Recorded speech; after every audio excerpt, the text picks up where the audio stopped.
할렐루야. 2025년 8월 14일 목요일 가정에서 함께 드리는 새벽 예배 자리로 나오신 모든 동양성교회 성도님들을 주님의 이름으로 환영하고 축복합니다. 이 시간 우리의 신앙을 함께 고백하며 예배의 자리로 나아갑니다. 나는 전능하신 아버지 하나님 천지의 창조주를 믿습니다. 나는 그의 유일하신 아들 우리 주 예수 그리스도를 믿습니다. 그는 성령으로 잉태되어 동정녀 마리아에게서 나시고 본디오 빌라도에게 고난을 받아 십자가에 못 박혀 죽으시고 장사된 지 사흘 만에 죽은 자 가운데서 다시 살아나셨으며 하늘에 오르시어 전능하신 아버지 하나님 우편에 앉아 계시다가 거기로부터 살아있는 자와 죽은 자를 심판하러 오십니다. 나는 성령을 믿으며 거룩한 공교회와 성도의 교제와 죄를 용서받는 것과 몸의 부활과 영생을 믿습니다. 아멘. 참 좋으신 하나님 아버지 은혜에 감사를 드립니다. 오늘도 저희들에게 호흡과 생명 주시고 이 하루의 첫 시간을 거룩한 주님 앞에 나와 예배할 수 있도록 인도하여 주시니 감사합니다. 오늘 하루도 이 삶의 첫 시간을 주님 앞에 드리며 시작하오니 우리 삶의 주인이 오직 주님 되심을 고백하며 오늘도 우리 삶 가운데 펼치시는 하나님의 뜻을 온전히 헤아리는 귀하고 복된 하루의 삶 되게 하여 주옵소서. 이제 주님의 말씀 앞에 섭니다. 주님 친히 말씀하여 주시고 말씀 속에 담긴 주님의 음성을 깨닫고 그 음성대로 살아가는 귀하고 복된 하루가 되게 하여 주옵소서. 감사드리며 존귀하신 예수 그리스도의 이름으로 기도합니다. 아멘. 오늘 우리에게 주시는 하나님의 말씀은 구약성경 에스겔 17장 1절에서 10절까지의 말씀입니다. 에스겔 17장 1절에서 10절까지의 말씀, 제가 하나님의 말씀을 봉독합니다. 하나님의 말씀을 경청하십시오. 여호와의 말씀이 내게 임하여 이르시되 인자야 너는 이스라엘 족속에게 수수께끼와 비유를 말하라. 여호와께서 이같이 말씀하여 이르시되 색깔이 화려하고 날개가 크고 깃이 길고 털이 숱한 큰 독수리가 레바논에 이르러 백향목 높은 가지를 꺾되 그 연한 가지 끝을 꺾어 가지고 장사하는 땅에 이르러 상인의 성읍에 두고 또 그 땅의 종자를 꺾어 옥토에 심되 수양 버들 가지처럼 큰 물가에 심더니 그것이 자라며 퍼져서 높지 아니한 포도나무 곧 굵은 가지와 가는 가지가 난 포도나무가 되어 그 가지는 독수리를 향하였고 그 뿌리는 독수리 아래에 있었더라. 또 날개가 크고 털이 많은 큰 독수리 하나가 있었는데 그 포도나무가 이 독수리에게 물을 받으려고 그 심어진 두둑에서 그를 향하여 뿌리가 뻗고 가지가 퍼졌도다. 그 포도나무를 큰 물가 옥토에 심은 것을 가지를 내고 열매를 맺어서 아름다운 포도나무를 이루게 하려 하였음이라. 너는 이르기를 주 여호와의 말씀에 그 나무가 능히 번성하겠느냐? 이 독수리가 어찌 그 뿌리를 빼고 열매를 따며 그 나무가 시들게 하지 아니하겠으며 그 연한 잎사귀가 마르게 하지 아니하겠느냐? 많은 백성이나 강한 팔이 아니라도 그 뿌리를 뽑으리라. 볼지어다 그것이 심어졌으나 번성하겠느냐? 동풍에 부딪힐 때 아주 마르지 아니하겠느냐? 그 자라던 두둑에서 마르리라 하셨다 하라. 아멘. 이것은 하나님의 말씀입니다. 할렐루야. 오늘도 하루의 첫 시간을 올려드리는 저와 여러분들에게 하나님의 놀라운 은혜와 사랑이 함께 하시기를 예수님의 이름으로 축복합니다. 사람은 위기가 오면 본능적으로 누군가에게 기대고 싶어집니다. 인생을 살면서 빽 있는 사람만 살아남는다라는 말 많이 들어보셨을 거라고 생각됩니다. 어떤 사람은 가족이 또는 지인이 국회의원이고 시의원이고 그래서 걱정 없다라고 말하는 사람도 있습니다. 그렇게 높은 자리가 아니라 하더라도 여기 이민자로 살다 보니 어떤 분들은 그 한인회 회장, 노인회 회장, 내가 잘 아는 사람이야 하면서 내가 그 자리에 있는 것도 아닌데 내가 그 사람을 잘 알고 친분이 좀 있다는 이유만으로 엄청 당당하신 분들도 많이 보게 되었습니다. 또 어떤 사람은 보험 많이 들어놨다라고 하면서 위기 대비를 자신 있게 말하기도 합니다. 물론 백이 있으면 일이 좀 쉽게 풀리는 그런 경향이 있지요. 그것이 다 세상살이일 것이라고 생각됩니다.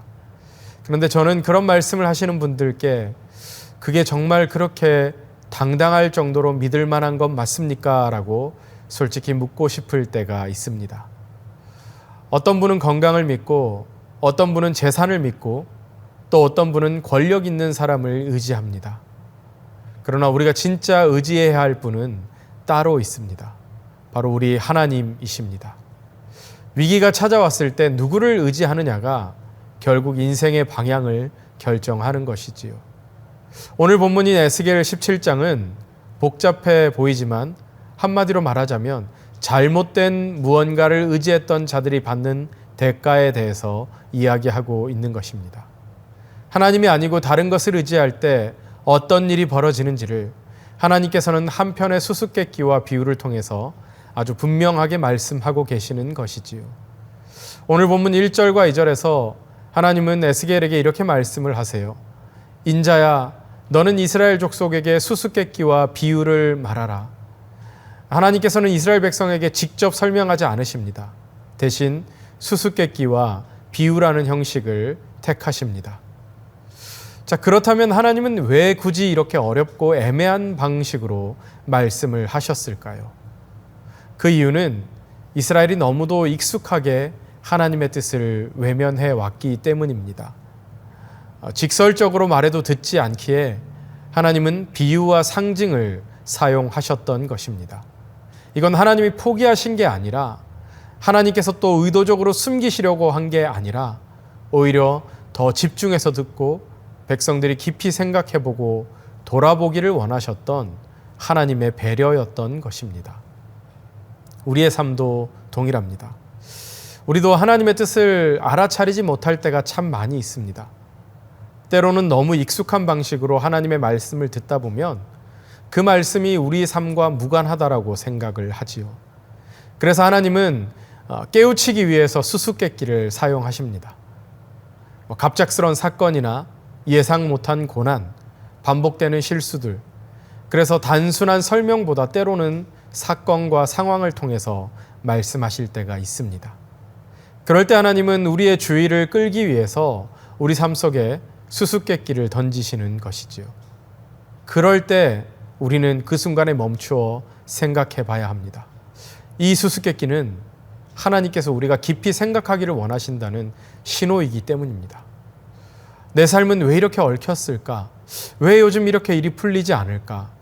혹시 하나님이 지금 이 상황들을 통해서 나에게 말씀하고 계시는 것은 아닐까? 이런 질문 앞에서 우리는 하나님께 기도할 수 있어야 하는 것입니다. 오늘 보면 3절에서 6절까지의 이 첫 번째 독수리를 통한 비유로 말씀하고 계시는 내용인데요.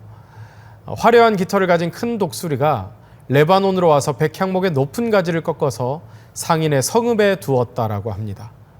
이 첫 번째 독수리는 바벨론을 상징하는 것입니다. 이 바벨론 왕 느부갓네살이 유다의 마지막 왕 여호야긴을 사로잡아서 바벨론으로 데려가고 대신 시드기야를 세운 사건을 비유로 표현을 한 것입니다. 백향목은 유다 왕국을 의미하는 겁니다. 이 큰 독수리가 연한 가지 끝을 꺾어서 옮긴 것은 이 유다 왕국이 이 외세 침략에 의해서 운명이 결정지어진 그런 사건을 의미하는 겁니다. 또한 5절 말씀에 이 포도나무 씨를 비옥한 땅에 심어 키운 것은 이 바벨론이 유다를 보호하고 생존할 길을 열어준 것을 의미하는 겁니다. 자, 그런데 문제는 방향이라는 겁니다. 포도나무가 점점 방향을 잃어갑니다. 6절 말씀처럼 자신을 심어준 존재를 향하고 있었지만 뿌리와 가지가 조금씩 다른 쪽으로 향하기 시작한 것입니다. 우리도 마찬가지입니다. 하나님께서 우리를 지금 이 자리, 이 환경, 이 상황에 심으셨어요. 지금의 교회, 직장, 가정, 그 모든 것 안에 하나님의 섭리가 있습니다. 여러분, 우리 그리스도인들의 일평생 믿음의 고백이 무엇일까요? 하나님만이 내 삶의 주인이라고 고백하는 그 고백의 본질은 또 무엇입니까? 교회에서만, 또 지금 이렇게 예배 드릴 때만 내 삶의 주인일까요? 그렇지 않죠.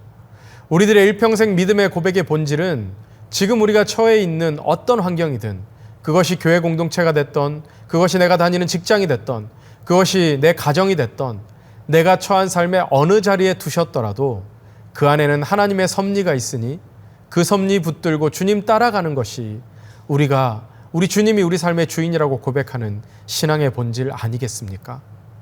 하지만 우리는 점점 불평합니다. 왜 나를 이렇게 낮은 위치에 두셨습니까? 왜 더 높은 가지가 되게 하지 않으셨습니까? 그런데 하나님은 지금도 그런 상황 가운데도 우리를 돌보고 계신다라는 거예요. 문제는 우리가 얼마나 뿌리를 내리고 있는가, 얼마나 우리가 그 방향을 유지하고 있는가입니다. 늘 눈앞의 성공을 쫓아서 방향을 바꾸다 보면 결국 그 뿌리는 마르게 되는 겁니다. 여기서 우리는 아주 중요한 교훈을 얻게 되는 거죠. 겉보기에 화려하고 강력해 보이는 대상이라 해도 하나님이 아닌 다른 것을 의지할 때 그것은 결국 갈대 지팡이에 불과하다라는 겁니다.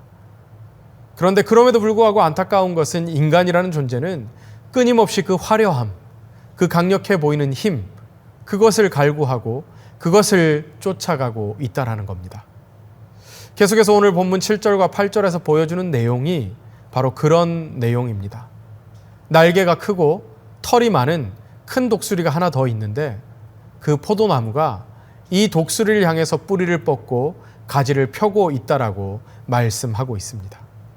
이제 이 포도나무는 첫 번째 독수리가 아니라 바로 두 번째 독수리를 바라보기 시작하는 것이죠. 이 두 번째 독수리는 애굽을 상징하는 것인데요. 외관상 더 크고 더 풍성해 보이는 존재였습니다. 지금까지 자신을 보호해준 첫 번째 독수리를 떠나서 새롭고 더 좋아 보이는 독수리를 향해서 뿌리를 뻗고 가지를 돌리는 것입니다. 이것은 곧 바벨론의 보호를 떠나서 애굽과 손을 잡은 유다 왕국의 외교적 배신을 상징하는 말씀이었습니다. 왜 그랬을까요? 눈앞의 것이 더 좋아 보였기 때문입니다. 애굽이 더 자유를 줄 것 같았고 더 강력하게 지켜줄 것 같았던 것입니다. 이 비유의 핵심을 정리해보면 하나님은 유다가 징계를 받아야 하지만 완전히 멸망하지 않도록 다른 나라, 바로 이방인의 그 나라 바벨론의 손에 그들을 맡기셨습니다. 이 바벨론은 연한 가지, 즉 시디게아를 데려다가 잘 자라도록 물가에 옥토에 심습니다.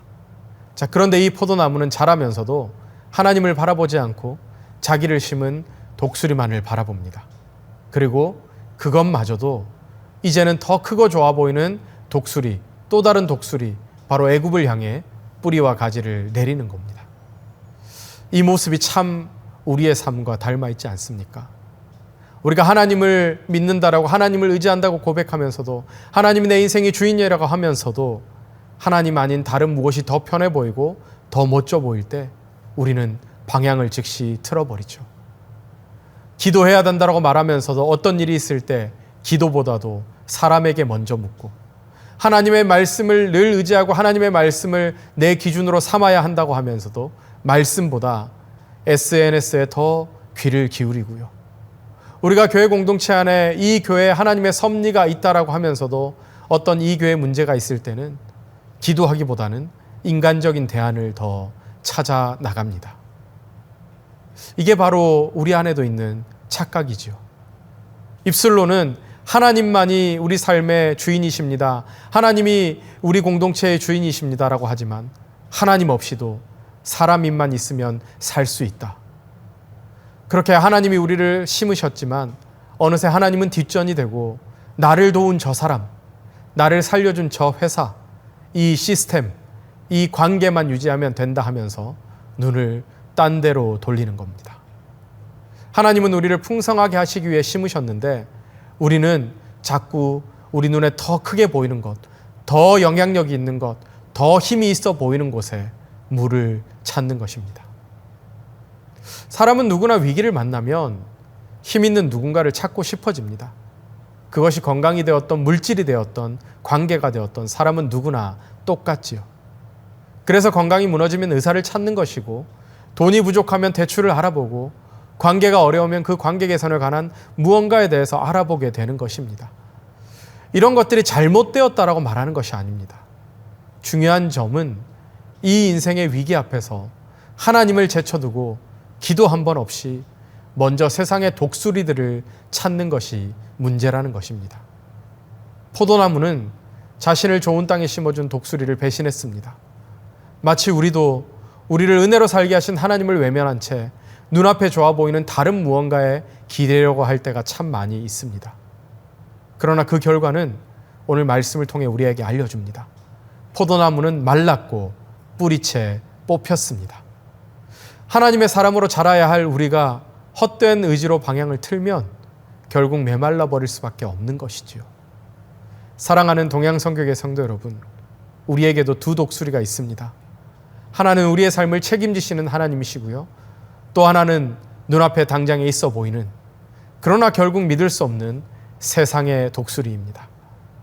오늘 저와 여러분은 어느 쪽으로 뿌리를 내리고 계십니까? 오늘 이 새벽에 다시 한번 하나님 앞에 결단하기를 간절히 소망합니다. 하나님을 내 편으로 만들려고 애쓰는 것이 아니라 내가 하나님의 편에 서면 됩니다.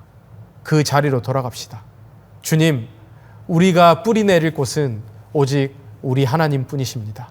오늘도 주님께 기대겠습니다. 그렇게 믿음으로 결단하면서 오늘 하루의 삶도 우리가 주님의 편에 서는, 그래서 저와 여러분들의 삶에 그 하나님 편에 서기로 결단하고 하나님만을 따라갈 때 하나님의 풍성한 은혜가 가득 넘치는 삶을 사는 저와 여러분들의 귀하고 복된 하루의 삶 될 수 있기를 예수님의 이름으로 축복합니다. 함께 기도하겠습니다. 사랑하는 주님, 이 시간 우리에게 주신 말씀 앞에 믿음으로 결단하며 기도합니다. 우리가 위기의 순간에 누구를 먼저 찾고 있는지 돌아보게 하여 주옵소서. 더 커 보이고 더 안전해 보이는 존재들을 향해 뿌리를 뻗지 않게 하시고 하나님의 보호 아래 주님의 말씀 안에 뿌리 내리는 인생 되게 하여 주옵소서. 내가 하나님을 내 편으로 끌어들이려는 것이 아니라 오직 내가 주님의 편에 서서 살아가게 하여 주옵소서. 이 아침 주님의 말씀에 순종하며 뿌리 내리고 열매 맺는 삶이 되게 인도하여 주옵소서. 감사드리며 존귀하신 예수님의 이름으로 기도합니다. 아멘. 이제 개인 기도의 시간입니다. 계속해서 개인 기도의 자리로 나아가시기 바랍니다.